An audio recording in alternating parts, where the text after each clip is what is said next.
Brenda Harrington joins us today and chats about adaptive leadership.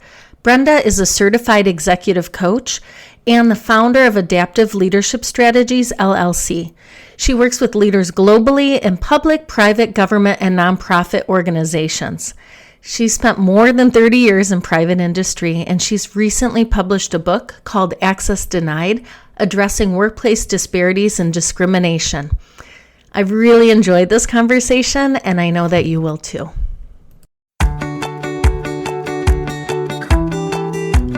Hello, and welcome to the Communicative Leader, hosted by me, Dr. Leah OH. My friends call me Dr. O. I'm a professor of communication and a leadership communication expert. On the Communicative Leader, we're working to make your work life what you want it to be. Well, Brenda, we are so excited to have you on the Communicative Leader, and you've done and continue to do really incredible and important work in the leadership arena. And before we dive into this work, can you tell us a little bit about yourself, maybe what brought you to this area? Thank you, Lee. I'm really happy to be here. And so, by most standards, I would say, I took a very circuitous route to get to where I am. But I've always been a person who really focused a lot on values and lifestyle. And I haven't been what most people would consider a conformist, much to the dismay of many people, because over the course of the arc of my career, last 40 years, I've gotten a lot of questions and head scratching and things like that. Why are you doing this? Why'd you walk away from that? And, I think the key thing is that, I haven't always known, what was next, but I knew that where I wasn't working for me. Mm-hmm. And so I started my career many years ago in, traditional corporate America, Mobil Oil. I went from Mobil Oil to AT&T, and it's kind of like the Goldilocks story, right? Too hot, too cold. Yeah. I knew that those were not the types of spaces where I wanted to spend, the majority of my life. Mm-hmm. And so that really is what initially compelled me to move away. I've always had an inclination and a desire to work with people. I didn't always know what that looked like. Mm-hmm. But after leaving Mobil, after leaving AT&T, I did a lot of work in the area of corporate relocation, working with employees and executives who were impacted by, move assignments and things like that, domestically and internationally. And that really created a space for me to connect with people in a different way. And a lot of it was, focused on lifestyle. Mm-hmm. 9/11 brought a lot of that to a halt for obvious reasons, yeah. Right? There was a lot of uncertainty. So I kind of broke my own rule, if you will, and I went in-house to a regional real estate management and consulting firm where I thought I would spend 6 or 8 months until mm-hmm. things came together. And 9 years later, I left. Yep. As a senior executive, mm-hmm. having been through a very challenging acquisition and mm-hmm. dealing with the financial crisis and things like that. But I learned so much. I affirmed what I'd always felt which is that when we get the people part right, and if we mm-hmm. can focus on relationships, a lot of other things become possible. And so I decided at that point that as I thought about what would be the last chapter, if you will, mm-hmm. of professional life, that's where I wanted to focus. Yes, mm-hmm. I can do budgets and I can read financial reports, but I don't like that stuff. Yeah. Mm-hmm. So, and that's really when I both, not really discovered, but when I embraced coaching. So I went back to school. I went back to Georgetown to get my certification in coaching, and I started pursuing other certifications and psychometric assessments and mm-hmm. development, and decided to form my own practice. And that's when Adaptive Leadership Strategies was born. Yeah, I love that. And I love the focus on relationships, because what are we without relationships? And certainly we recognize organizations crumble when they don't have that solid foundation built. Right. So, thank you. Yeah. So, Brenda, you have this quote that I really love. And the quote is, "Playing to win requires an understanding of the game, knowing who the star players are, and developing and executing a playing strategy." Can you unpack this for us? Maybe audience, the context? Well, thank you for acknowledging this quote. It's from my book, Access Denied, which is a focus on workplace disparities and discrimination. But this quote actually applies across the board. We come through institutions of higher learning, and we break into the world in this kind of I love me phase. We're receiving all of these accolades, and we're getting all this attention for our wonderful accomplishments. But guess what? There are a lot of other people who are accomplished and smart and all of the things that we see in ourselves. And so we tend to make inappropriate, or tend to have inappropriate expectations, I'll say, and make inappropriate assumptions, assuming that because we have the credentials and because of all the things we've accomplished, that will continue, right? Yeah. And that we will be automatically recognized and acknowledged for our work. And it's so important to really just read the room, pay attention. It's almost like situational awareness when you're in a crowd, right? But pay attention in your organization and in your field of study or work or discipline. Who are the power players? What type of behavior is not only tolerated, but recognized? Yes, it's great to have the mission statements and all of these things on the website and plastered on the walls, Yeah. but pay attention to what's happening. What are they doing? And we miss that opportunity so many times, and we're on autopilot thinking that it's just about us. Yeah. Yeah, that's such a powerful statement, and it's something I see, the front end of that, I guess, as a higher ed educator, in students thinking, well, I have my degree, so I should be a top leader now. And they've spent all of these years, all of this focus, this attention, this mentoring, and then this big disconnect when they realize, oh, there's a whole team and there are people who have more experience, and I'm going to have to put in this time. So yes, I certainly see that from one end. And you're right, that unhooking that autopilot and looking at the culture, looking at the artifacts, looking at how people talk, who has the leader's ear, and all of those things, like you're saying, give us so much knowledge and so much power, but a lot of times we don't even, blinders on. Right. So Right. yeah. And I become concerned, Lee, when I hear people say, I just want to go to work and do a good job and come home and I don't want to deal with the politics. Then maybe just, think of something else. Because if you're in a corporate or an organizational environment, it's going to be politics. And Exactly. if you have an interest to move through that organization, up, sideways, whatever it is, it's not to play. It's not discretionary. Yes, exactly. And maybe not even play, but stay in some cases, right? To hang on to that role. Yeah, absolutely. Absolutely. Yeah. And so, Brenda, I'm going to ask you a question now about your book. And we know that you have all of this experience in leadership and across industries and organizations. So, can you talk to us about some of the things that you either saw or you experienced that led you to write your book, Access Denied? I'd never thought about writing a book before 2020. And the events of the spring of 2020 were alarming and troubling, alone. But what was as alarming for me were the conversations that emerged. And I experienced that kind of as a call to action, actually, for someone who really, I don't have any meaningful platform or anything like that. But I felt that and feel that it's important for all of us to really live our values right now and find a way to have an impact or make sure our voices are heard.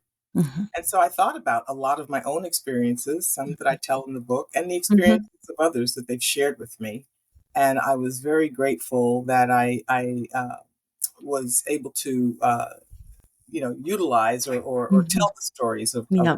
people, which were very, very sensitive in some cases, their experiences in the workplace with disparities based on race and race and gender in some cases. You're not always sure what's at play, Yeah. right? Yeah. But I mean, there are many. There are certainly. I tell a story about my experience. That led to my separation from AT&T, where very blatantly the manager I reported to wrote my name at the top of a piece of paper. This is way before, computers on all desks and email and things like that, and just outlined a plan of how he wanted me to be removed from the payroll. And, the first step was, to withhold my bonus and to give me an unsatisfactory appraisal for which there was no documentation. And he did that, and then replaced me with a white male colleague, right? Yeah. Oh. And I could tell hundreds of those stories. And then another story, which wasn't directly career impacting, but going back to the position that I described toward the end of my career before starting my practice. I had an executive retreat. I had no reason to believe that I was in any peril or danger or nothing to be afraid of. Right? It was a professional retreat, but the CEO who organized the retreat decided to go down this historic journey in the of events in the South leading up to the Revolutionary War. And so, there I sat as the only not only black female, the only black person in the room, when an actor in character as George Washington, made a comment about slavery. So things like that, things that you just you shouldn't even have to think about or tolerate, certainly in a professional environment. Yeah, in any environment. Yeah, it is. When I hear things like that, especially as a leadership communication scholar, I just think, how is that the path that you choose to think about? Oh gosh, I'm sorry, Brenda, and I'm so happy that you were able to share your stories and others in order to help others understand different experiences than their own. Thank you. And I appreciate the apology. And I know that this is an awkward place for everybody, right? And I'm not. For me, I just want people to be aware and to be willing to have conversations about these things, And I hear so much, well, I didn't do anything, and it's not at my hand, and I don't want my kids to do all these kind of things. But I don't think that people really understand the pervasiveness of this and the presence. Everyone wants to quickly say, "Oh, it's history." Why don't we leave it? It's not. It's not as historical as you might expect. And so it's not only about things that happened. It's about things that are happening. Yeah.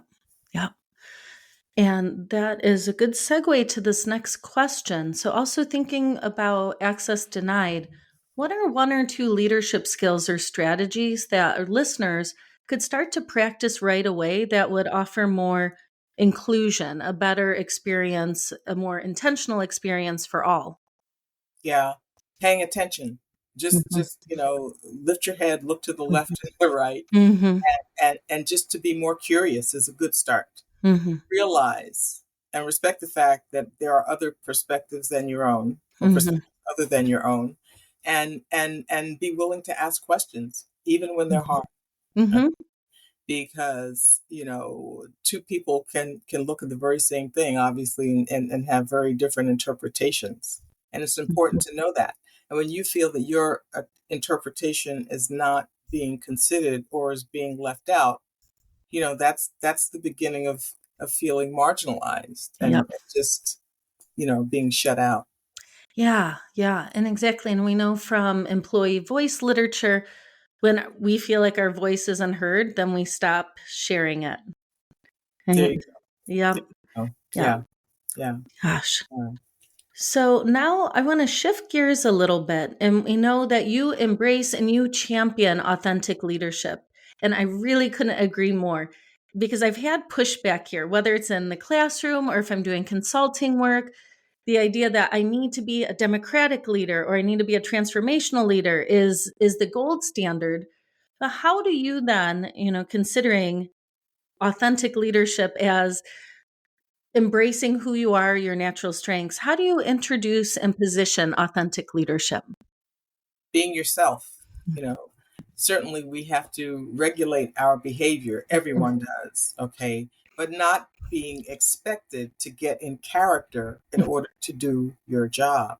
I Mhm. can't tell you how many examples and stories I've heard of people, trying not to speak with an accent that's considered unfavorable, for example, in the workplace, Mhm. because, it wouldn't be well received.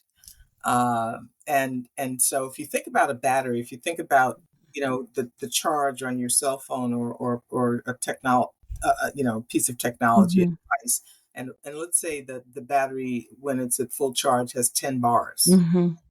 and that's all we've got. Mhm. Yep. That's all we've got. And so if we have to utilize, the resource of one or two of those bars to get ready for what we have to do, what's the point? I mean, it really is a misutilization, if there's Mhm. such a word, or Yeah. misdirection of resources, Mhm. right? Right. And so, especially in the environment that we're in, with so many challenges as leaders, Mhm. all of the uncertainty, the complexity, the Mhm. ambiguity, we need all of what we've got and who we are to focus on the work, right? And Mhm. we're there to do. And so the thought or the act of having to figure out, before you even get to that point, of how who you have to be in that Yeah. role is Mhm. counterproductive, in my opinion. Yeah. Yes, I couldn't agree more, and I love that metaphor, 'cause the idea you're already tamping down your own bandwidth, and that's a finite resource. Yeah. So, Yeah. there's so many better ways to use that. Absolutely. You know what happens to that phone when you're down to one bar, right? Yeah, exactly. Yes, I'm gonna use that with my students. I love that. It's such a clear way of helping them to understand better ways to use your resources, your strengths, your talents. Yeah. So, Thank you. we've talked about the benefits of authentic leadership. And so let's look at that flip side. So, what are some of the costs of attempting to lead in a way that's not natural, or maybe even worse yet, comes across as performative? Mm.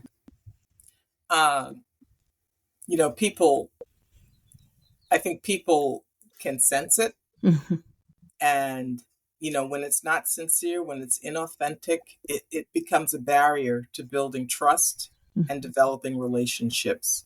Mhm. And so if people, you have that spidey sense, Yes. and Yeah. uh, I hear what you're saying and I see what you're doing, but it just doesn't seem real to me, right? Hmm. Wolf in sheep's clothing kind of thing. Yes. Might be a little extreme, but that's the challenge. And when I talk about leadership, when I work with leaders and in cohort learning environments, Hmm. a lot about the power and the need for influence. We're not Hmm. we're not in a top down command and control place when it comes to Hmm. leadership anymore. Thank goodness. Yes. Yep. I agree. Goodness. Yep.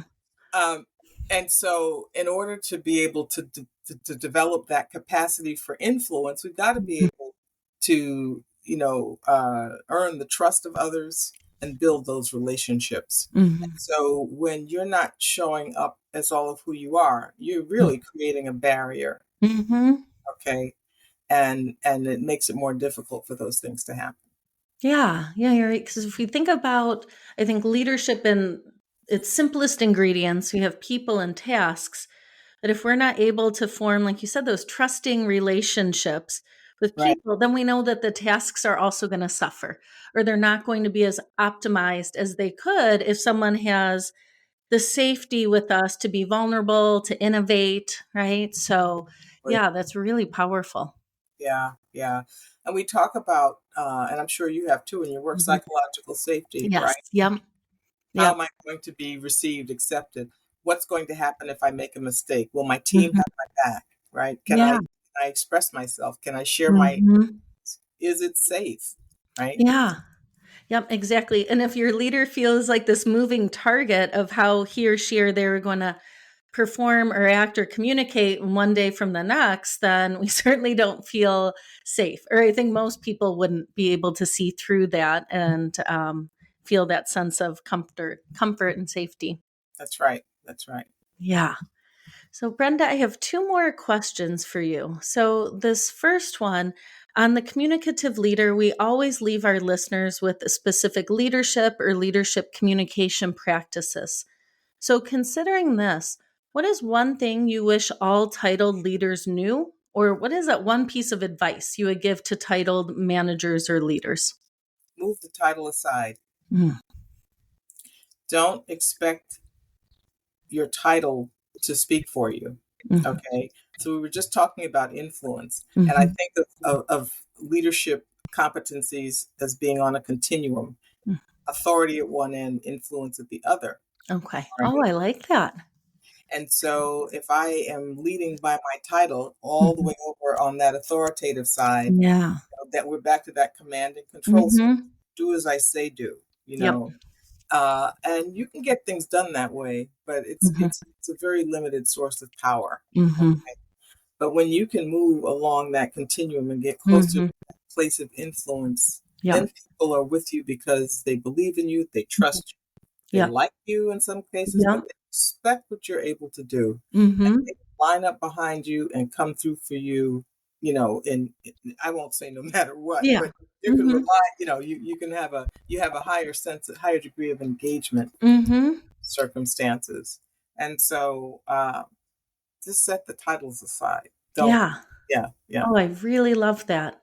That makes me think I just worked on a manuscript. We interviewed 60 managers. We did really in depth interviews, and then we got a collection of open ended responses from followers, those not in titled positions.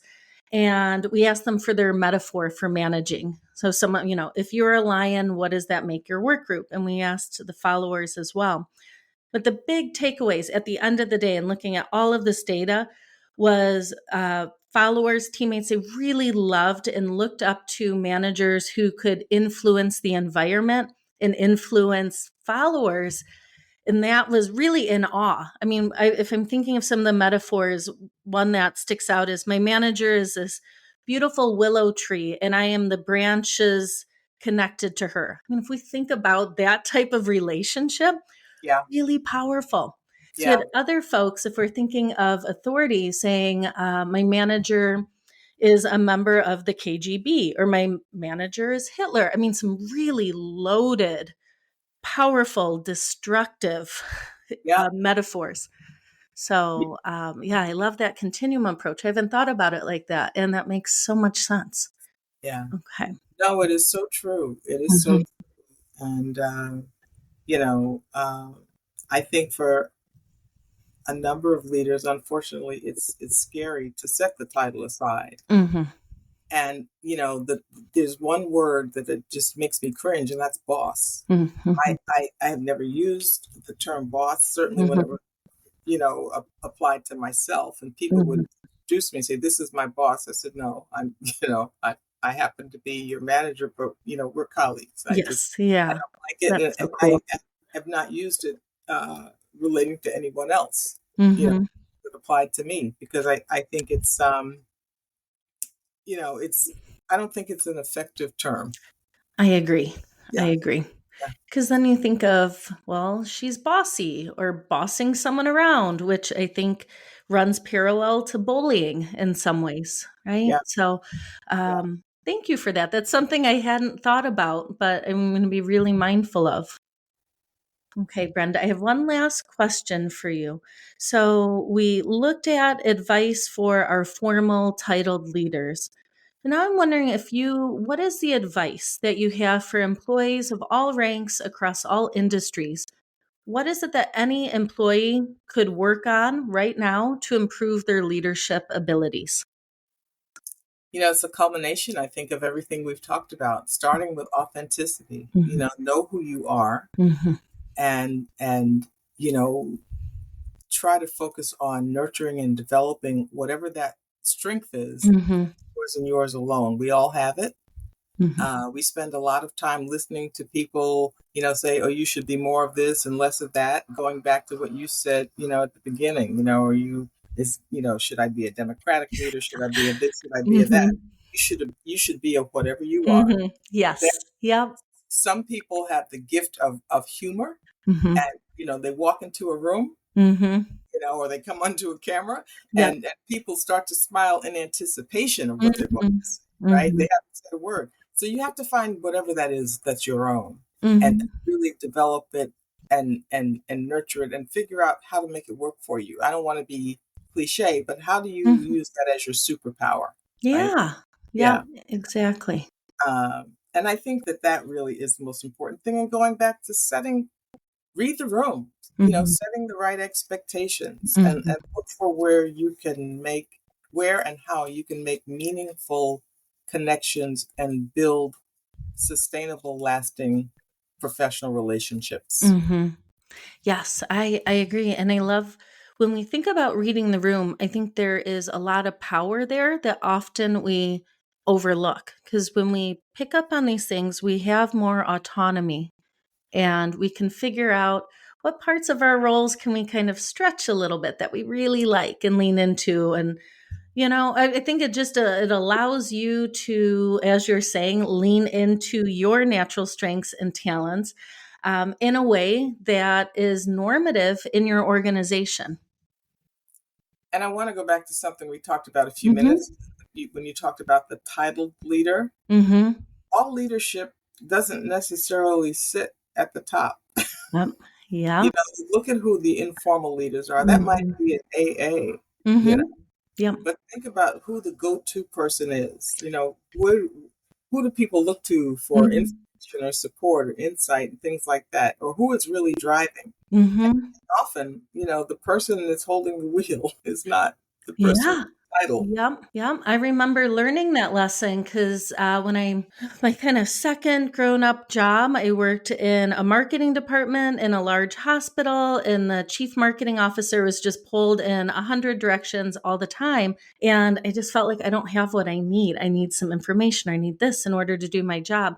And a colleague finally said, go ask Tyrone. Tyrone knows everything. Tyrone has the chief marketing officer's ear. And I was like, oh, this is like my life. It's like I quit a part-time job that was holding me back so I could fully be where I needed to be in that role. Yep, So, yep. There you yeah. go. Well, Brenda, thank you for joining us today on the Communicative Leader. I really enjoyed our conversation, and I know that our listeners are going to as well. My pleasure. My pleasure. Thank you for having me. All right, my friends, that wraps up our conversation today. Until next time, communicate with intention and lead with purpose. I'm looking forward to chatting with you again soon on the Communicative Leader.